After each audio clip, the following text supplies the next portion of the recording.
Bismillahirrahmanirrahim. Assalamualaikum warahmatullahi wabarakatuh. Selamat pagi. Salam sejahtera untuk kita semua. Semoga di pagi yang berbahagia ini kita senantiasa masih di dalam lindungan Allah Subhanahu wa taala. Pada pagi ini kita akan berbicara mengenai konsep dari fikih.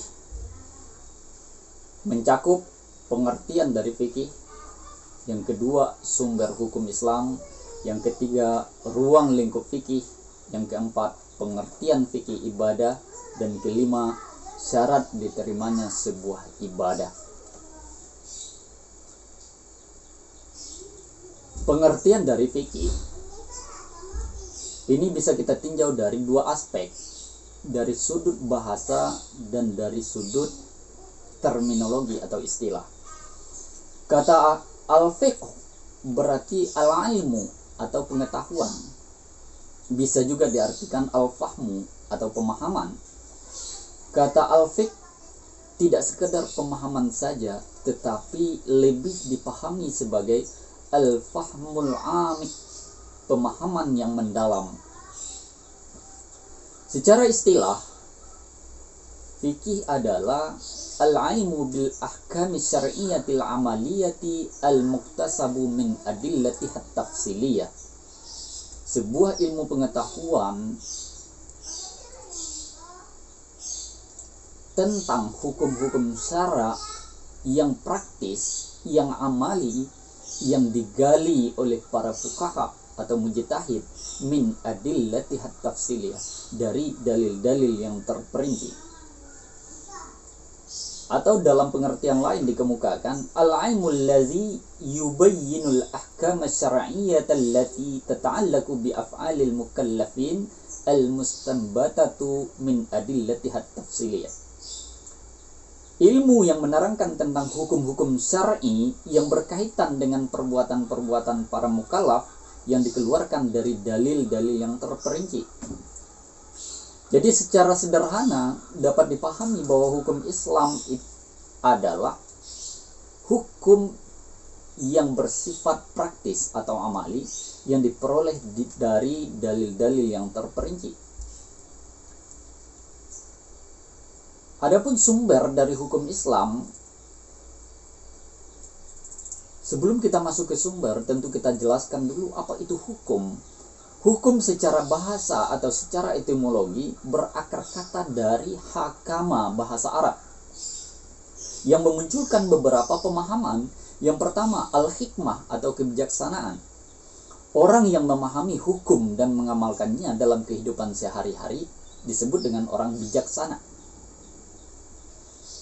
Yang kedua, al-hukmah, kendali atau kekangan kuda.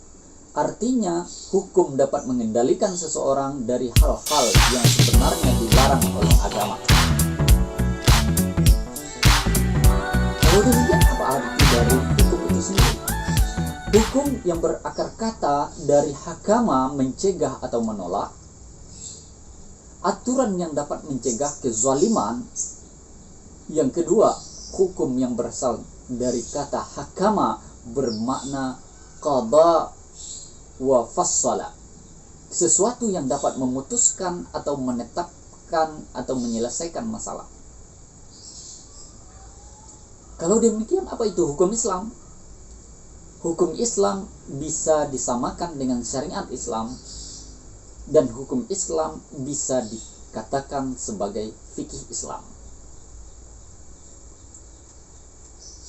Hukum Islam disamakan dengan syariat Islam.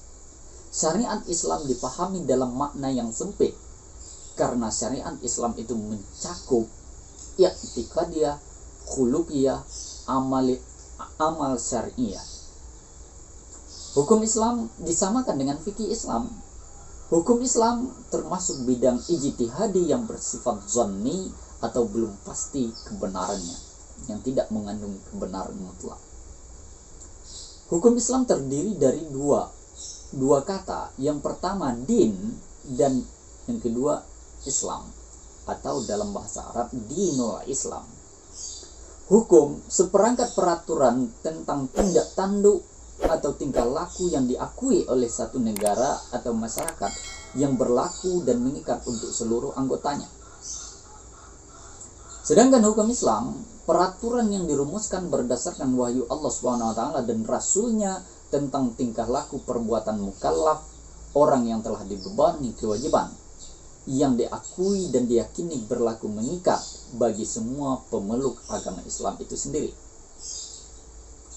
Atau dapat dirumuskan bahwa hukum Islam itu adalah khitabullah al-muta'allaku bi af'alil mukallafin talaban aw takhyiran aw wat'an. Kitab Allah yang berhubungan dengan perbuatan manusia dalam rangka mewujudkan kemaslahatan dan mencegah kemudaratan, baik yang berupa tuntutan, perintah, dan larangan, atau menerangkan pilihan, kebolehan untuk memilih, atau menjadikan sesuatu sebagai sebab, syarat, atau penghalang terhadap sesuatu hukum. Adapun ruang lingkup dari hukum Islam itu sendiri, yang pertama ibadah, yang kedua muamalah, yang ketiga jinayah, yang keempat siasah, yang kelima akhlak, dan yang keenam peraturan lainnya. Berbicara tentang masadirul ahkam atau sumber dari hukum Islam itu sendiri, cuman ada dua, Al-Quran dan Hadisus Syarih. Adapun tujuan dari hukum Islam itu sendiri atau maqasidus syariah, kita tahu bahwa semua hukum yang diundangkan oleh Allah Subhanahu wa taala pasti memiliki sebuah tujuan. Tujuan yang disyariatkannya hukum dalam Islam adalah pertama, merealisasikan kemaslahatan manusia, yang kedua, menghindarkan kemudaratan. Menghindarkan kemudaratan mengacu kepada pemeliharaan terhadap 5 hal. Yang pertama, pemeliharaan terhadap agama atau dikenal dengan hifzuddin. Yang kedua, pemeliharaan terhadap jiwa atau dikenal dengan hifzun nafs. Yang ketiga, pemeliharaan terhadap akal atau dikenal dengan hifzul akal. Yang keempat, pemeliharaan terhadap keturunan atau lebih dikenal dengan hifzun nasal. Yang kelima, pemeliharaan terhadap harta dan kehormatan, hifzul mal wal ar. Azas-azas hukum Islam, ada 5 azas hukum Islam atau kita kenal dengan prinsip dasar penetapan hukum Islam itu sendiri. Yang pertama, meniadakan kesempitan, nafi'ul harj, yuridullah bikumul yusra wala yuridu bikumul usra. Allah menginginkan kemudahan bagimu dan Allah tidak menginginkan kesukaran bagimu. Yang kedua, taklilut takalif, menyedikitkan beban. Yang ketiga, berangsur-angsur di dalam penetapan hukum atau at-tadarruj fit tasyri'. Ini dapat kita jumpai di dalam proses pengharaman khamar. Bagaimana Allah Subhanahu wa taala bertahap di dalam pengharaman khamar. Pertama, Allah sampaikan bahwa di dalam khamar itu terdapat mudarat yang besar, manfaatnya sedikit. Belum ada ketegasan. Yang kedua, turun ayat la taqrabus shalah wa antum sukara.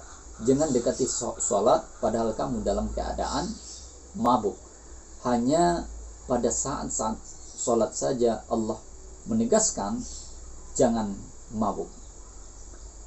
Kemudian setelah terbiasa masyarakat untuk tidak mabuk-mabukan, baru turun pelarangan secara tegas dari Allah SWT bahwa sungguhnya khamar itu adalah rijsun min amalis syaitan fajtanibuhu. Ini dapat kita jumpai di dalam Al-Baqarah ayat 219, di dalam surat An-Nisa ayat 43, dan di dalam surat Al-Maidah ayat 90 sampai 91. Yang keempat, sejalan dengan kemaslahatan manusia atau salihul ibad. Yang kelima, mewujudkan keadilan yang merata. Nah, berbicara ruang lingkup dari fikih itu sendiri, Al-fuqaha atau para ulama berbeda di dalam pembidangan pencakupan fikih ini. Ada ulama yang membagi fikih itu menjadi dua, fikih ibadah dan fikih muamalah. Kemudian ada ulama yang melakukan pembidangan atau memberikan pembidangan terhadap fikih itu menjadi fikih ibadah, fikih muamalah, dan fikih uqubah atau pidana Islam. Bahkan ada ulama yang membagi atau membidangkan fikih itu menjadi 4 pembidangan: fikih ibadah, fikih muamalah, fikih munakahah, dan fikih uqubah. Nah, apa itu fikih ibadah? Fikih ibadah adalah sebuah ilmu atau pengetahuan yang membahas tentang perbuatan dan perkataan para mukallaf yang berhubungan dengan Allah Subhanahu wa ta'ala. Ruang lingkup dari fikih ibadah ini ada 5 bidang. Yang pertama, taharah atau bersuci.